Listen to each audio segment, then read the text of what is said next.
না রে, বিশ্বাস কর, সত্যি মায়ের মনটা ভালো লাগছিল না বলেই মা চলে গেছে। সকালে যাওয়ার সময় কি কান্নাকাটি না করছিল। ও মরিজ, আবার কাঁদলো কাই কি? পারে কাঁদবেক না, এত সাধের বাড়ি তার। কোনোদিন তো ভাবতেও পারে না যে বাড়ির অশান্তির লেগে এই বাড়িটাতেই আর তার থাকতে ইচ্ছা করবেক না। তাই তাই আমি আর বড়বাবু মিলেই মাকে বললাম যে তুই দিন সাতেকের লেগে গুরুদেবের আশ্রম থেকে ঘুরে আয়।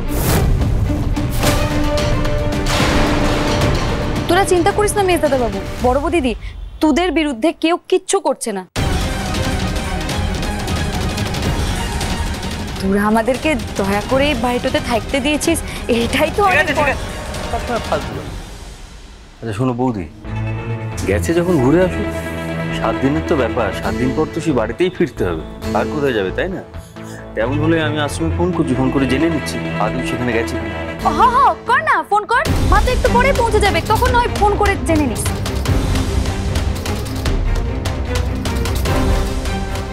ঠিক আছে, গেছে যখন ঘুরে আসো, কিন্তু একটা কথা আমি পরিষ্কার করে সকলকে বলে দিতে চাই, এই বাড়িতে থেকে হঠাৎ হঠাৎ এই ঘরে ও ঘরে গিয়ে জমায়েত করাটা কিন্তু চলবে না। কোনো গুজর গুজর ফুসুর ফুসুর নয়। আরে একটা আশ্চর্য কথা বলছিস সাত্তকি, মানে তুই কি বলতে চাইছিস যে যার ঘরে একেবারে গৃহবন্দী হয়ে থাকবে নাকি? হ্যাঁ থাকবে, প্রয়োজনে তাই থাকবে, আর না পোষালে এই বাড়ি থেকে বেরিয়ে যাবে।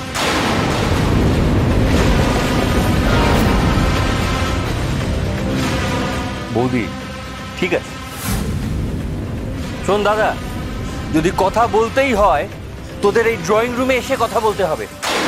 এই যে সিসিটিভি ক্যামেরা, এই ক্যামেরার সামনে কথা বলতে হবে যাতে আমরা সবকিছু দেখতে পাই। গোপনে কোনো সলা পরামর্শ করা যাবে না। এই কথাটা যেন দ্বিতীয়বার আমায় আর কাউকে বলতে না হয়।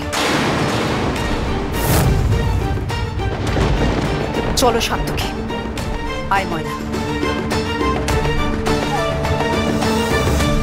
গুজুর গুজুর ফুসুর ফুসুর শোন নাকি?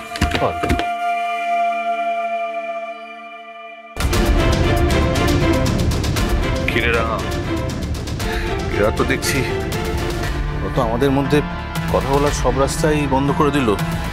হ্যাঁ তাই তো, আর তাছাড়া তুই যে ঠিক কি করতে চাইছিস সেটাও তো পরিষ্কার করে বললি না।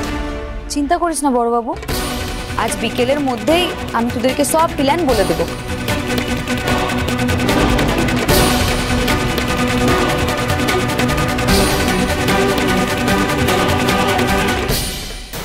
রাঙামতি তীরন্দাজ সোম থেকে রবি প্রতিদিন সন্ধ্যে 7:30টায় স্টার জলসায় ও জিও হটস্টারে।